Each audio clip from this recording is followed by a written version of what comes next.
Oh, wow. Been a while since I've been here. Okay. Hi. Wow, 2021, huh? Total misplay. Hope you got through it all right. I'm just getting caught up here. Let's see what... What? Oh no. Oh no! Let's talk about media consolidation.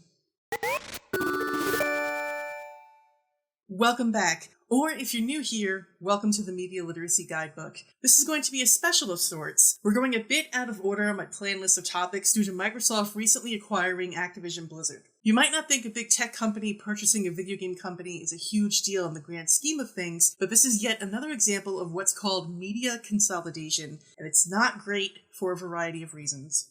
Before we dive in, I'd like to take just a moment to acknowledge that Activision CEO Bobby Kotick is tied to reports of mistreatment of women, as well as having been aware of years of sexual misconduct, including rape, according to Bloomberg, The Wall Street Journal, and numerous other sources. I won't be covering that here. You can get further information from those sources, or by watching a number of James Stephanie Sterling's Jimquisitions that cover the subject and the man himself.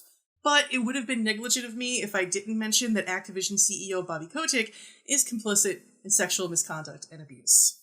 So what is media consolidation? Simply put, it's the concentration of ownership of news and entertainment into the hands of a few corporations. Let's look into a very brief history of this before we press on. So the Federal Communications Commission, created in 1934, was in part responsible for ensuring media diversity and preventing media consolidation. Regulations were in place that discouraged and prevented any one corporation from owning, say, too many newspapers, radio stations, or television stations. In fact, in 1945, during a block of a merger between the Associated Press and other news companies, Supreme Court Justice Hugo Black wrote this: "The widest possible dissemination of information from diverse and antagonistic sources is essential to the welfare of the public." And he wasn't wrong. One of the main benefits of localization of media is having places where diverse thoughts and opinions could thrive. The public had access to the means of creating their own media. There was diversity of music on the radio, more independently produced programming and content, more minority-owned broadcasting stations, and more. Local stations could focus more on local news and current events, and the interest of local media served its citizens, not the other way around. We're inundated with phone calls from all over the country where people are just so frustrated about the kind of news that they were getting, the kind of analysis they were getting. And it seemed like it was almost more important to let the media know how people felt than to go demonstrate at the Pentagon or something, because they're already doing what they're doing, but the media really should be giving us a real view of different sides of what is happening, and they weren't. They were playing basically the same role that the Pentagon and the administration were playing, especially in the first few weeks. You know, other stories started coming out later, but initially it was just this incredible boosterism, where you'd hear all the anchors basically saying "we," where there's no separation of press and state. Unfortunately, Ronald Reagan's FCC in the 1980s began to unravel some of the regulation that prevented consolidation. And finally, Bill Clinton's decision to pass my old nemesis, the Telecommunications Act of 1996, which massively deregulated the media, raising the caps on how much local media a corporation could own, as well as the percentage of the national audience a single corporation could reach. So that brings us to today. Due to deregulation and lack of oversight, as well as a series of acquisitions and mergers, 90% of the media that we consume today is owned by just 5 mass media conglomerates. The remaining 10% is more or less owned by other well-known, if not quite as large corporations. Let's take a quick look at some of these corporations and some of what they own. First, AT&T. For us olds, AT&T used to be the phone company that was relied on for telecommunications in the United States.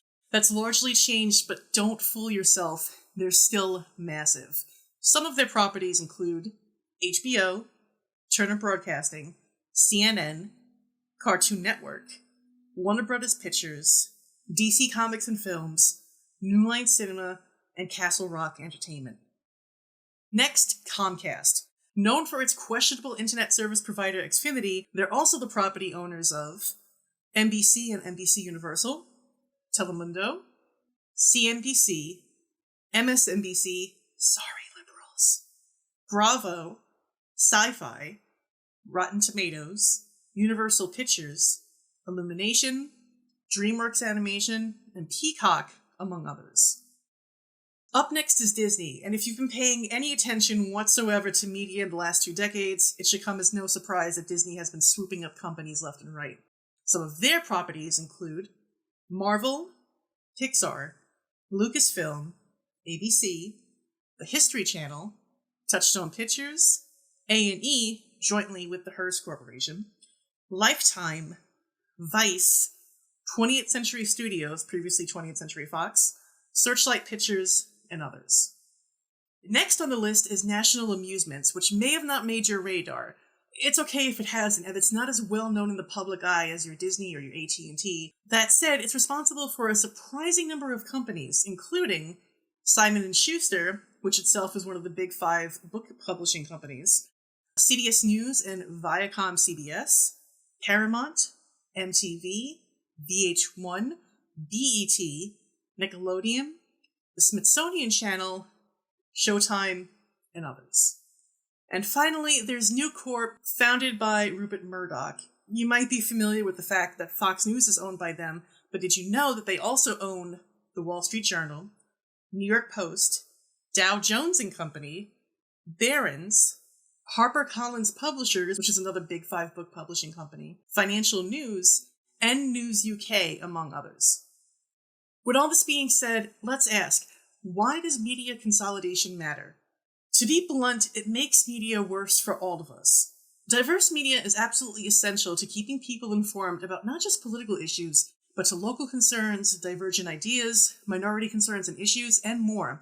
But when 90% of the media that you consume is owned by a handful of companies, I should remind you, that are owned by massively rich elites whose job it is to ensure compliance of the social status quo, that should be a tremendous concern to you. It isn't a conspiracy theory to say that media consolidation seeks to control the way we think rather than inform us. Similar messages in the media you consume create an echo chamber that is difficult to escape from. And when there's a lack of ideological diversity in the media you consume, it leads to, among other things, bias and partisanship. There's a severe lack of nuance, of critical analysis, and of diversity of thought. That leads to viewers and consumers becoming more close-minded as a whole. There are massive real-world impacts of media consolidation. I'll link a source in the down there part from Common Cause's 2006 research.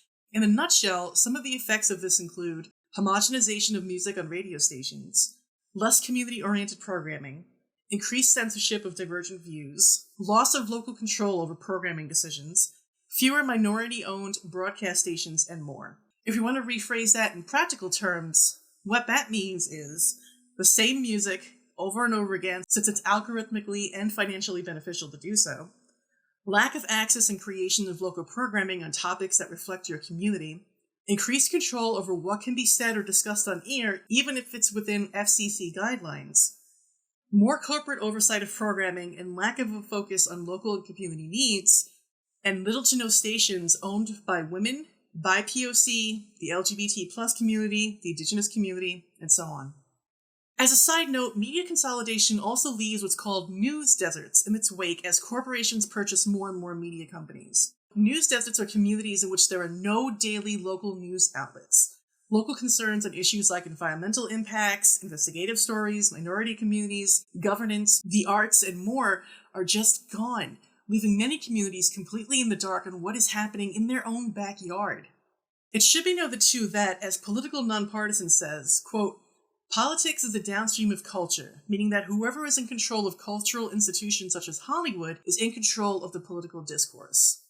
It's no secret that entertainment makes up a large deal of what we consume. But when the same messages are repeated again and again and again, it has a large effect on how we view the world, our society, and ourselves. We discussed this in another video, but as an example, I want you to take a moment and think of your typical Hollywood protagonist or hero. What picture comes into your mind? There's a good chance that the image is someone who is white, probably male, thin if not muscular, able-bodied, well-to-do financially, and usually solves problems with violence or with drama. Now, what does that say about what we value in society, and what does that say about those who don't fit that image?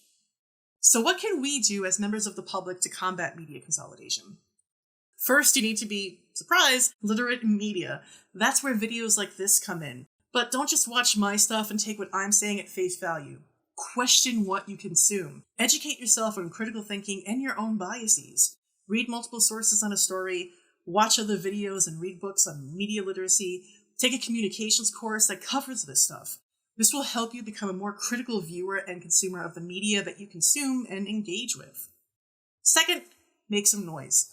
Elect politicians and leaders that recognize how media consolidation is harming us.